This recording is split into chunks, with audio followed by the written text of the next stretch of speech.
I don't know why I'm documenting this. I'm not a forum guy. But I'm alone out here, and I have to tell someone. Anyone. Just to get it out of my own head. So if I do go crazy, at least there's a record of it. I torched my life about a month ago. Job, apartment, relationship, the whole thing. I'm an architect, or I was. Had a full-blown burnout, the kind that leaves you feeling hollowed out, you know. I just needed quiet, needed to start over. I found this listing online, a house going for practically nothing. The catch was its location, the middle of nowhere, in a derelict 60s housing development that went bust. The town's name is Ethelberg. Sounded perfect, a place where the world couldn't find me. When I got here, it was even deader than I'd imagined.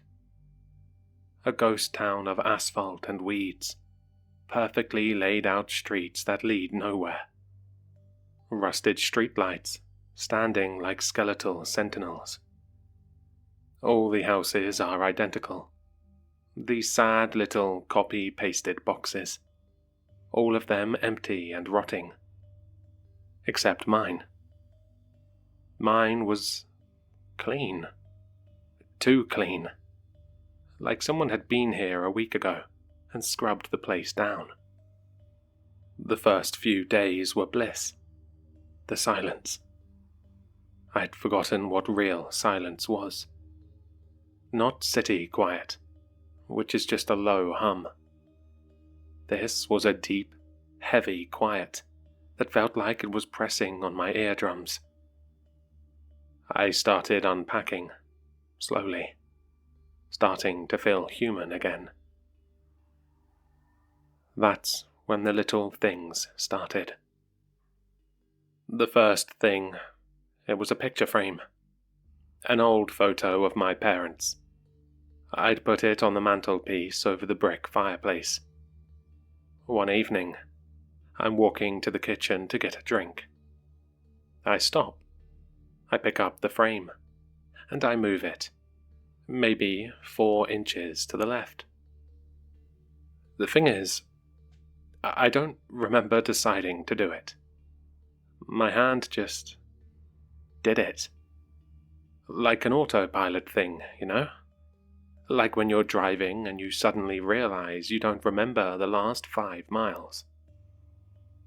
But after I did it, after the frame was in its new spot, I felt this wave of calm, relief.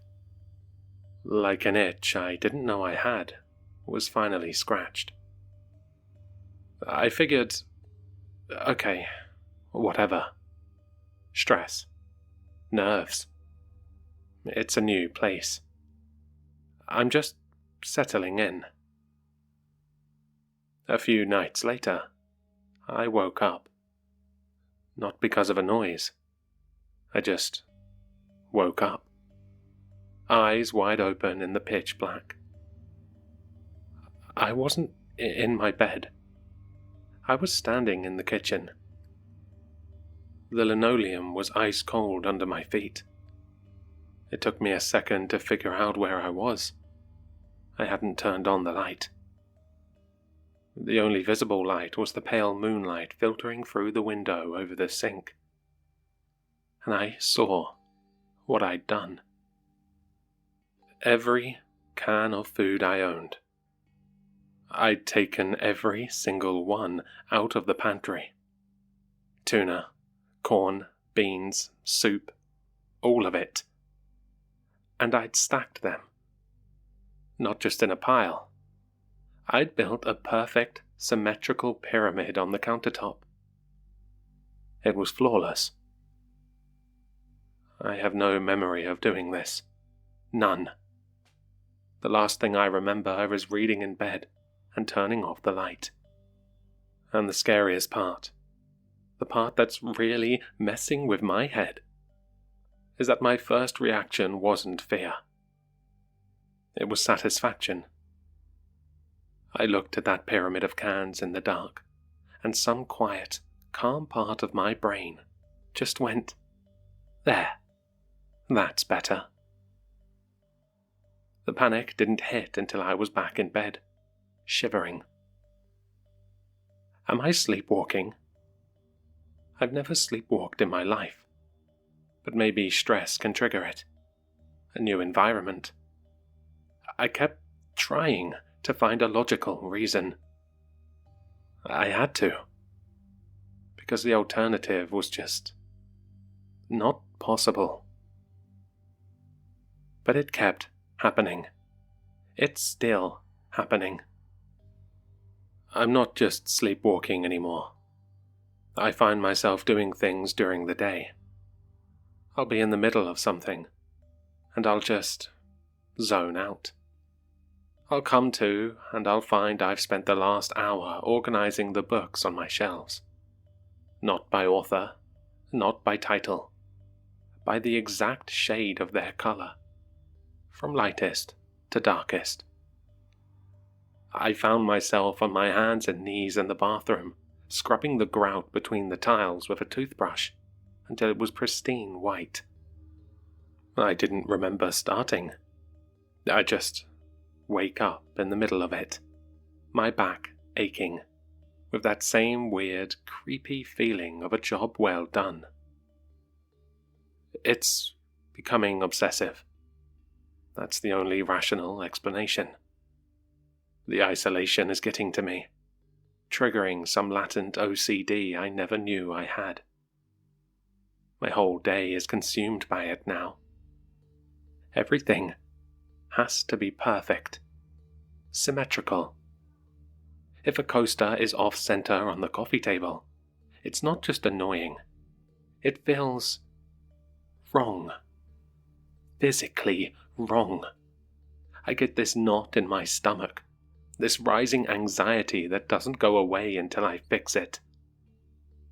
The problem is, it's working.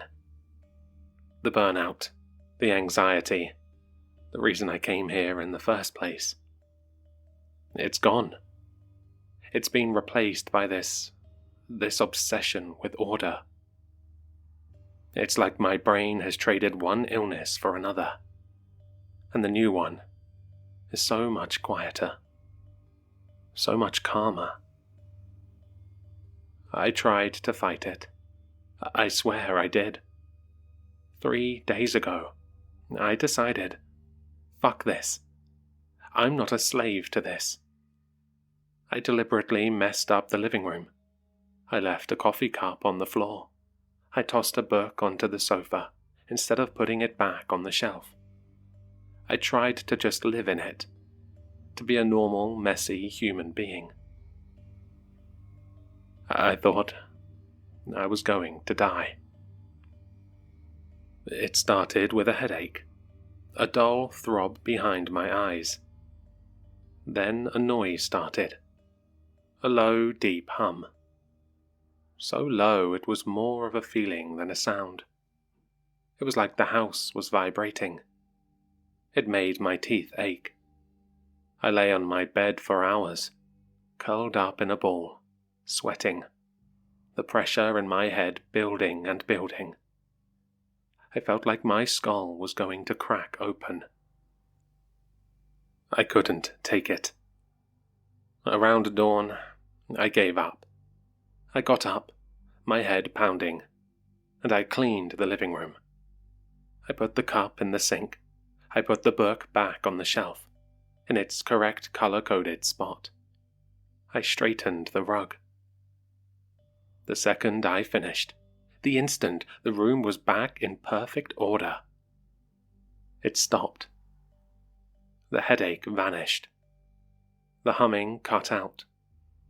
Just silence. And that wave of calm washed over me again. It's not just in my head. It can't be. OCD doesn't give you a physical, vibrating hum in your house. It doesn't stop the second you align your books. This is something else. This house, this place, it's not just a building.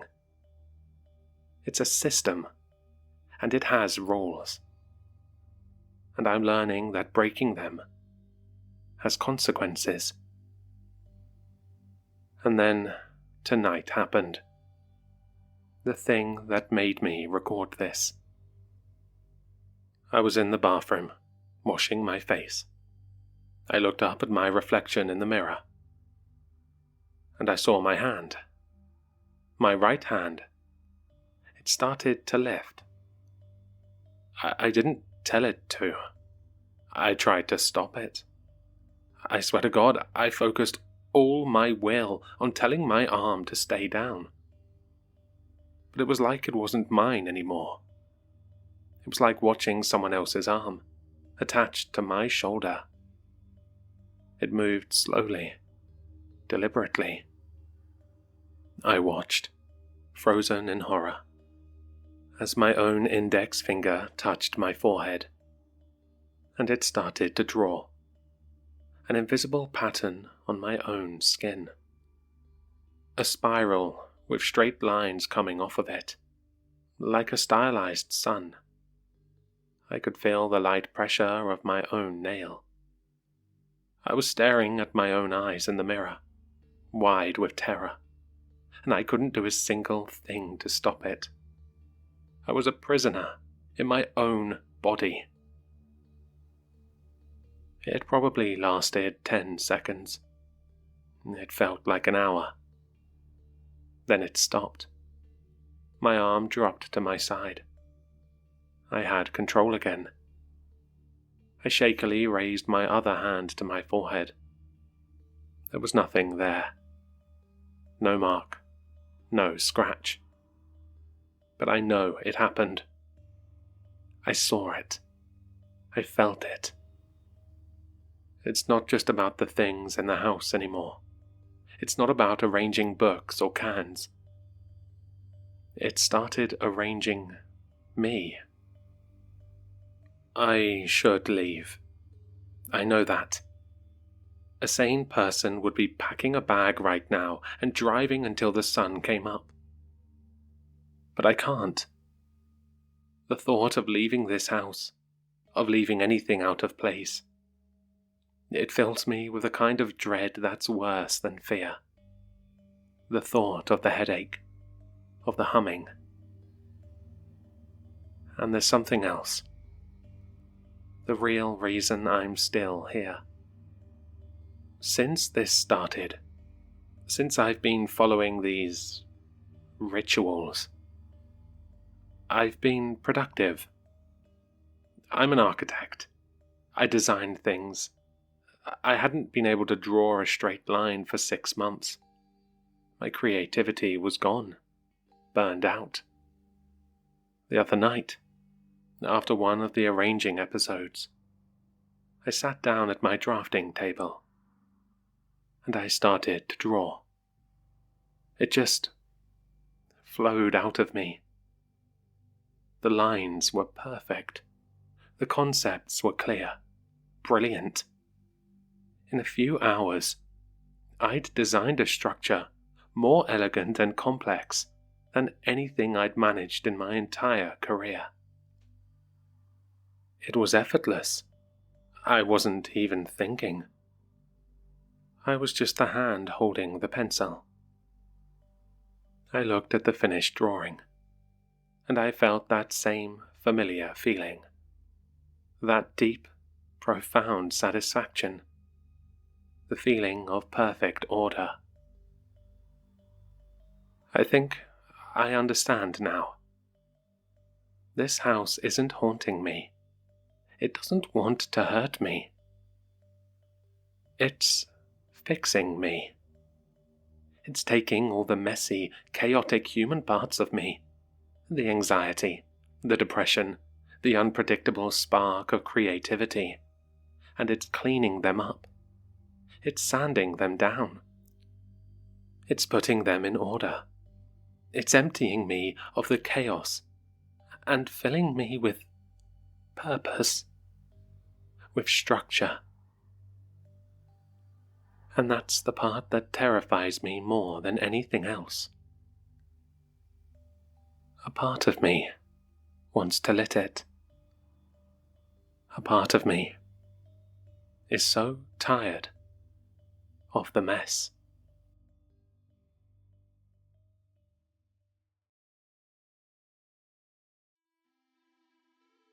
I hope you enjoyed the story. For more content, please like, subscribe, and leave a comment. Your support keeps the shadows dark. If you want more Sinister, links to my social media and Spotify can be found in the description, unless you're already there. Don't forget to sign up to the Patreon, where you can see all the content a day earlier, and an exclusive video every month once we hit 20 patrons. Until next time, keep your lights low, eyes open, and your doors locked.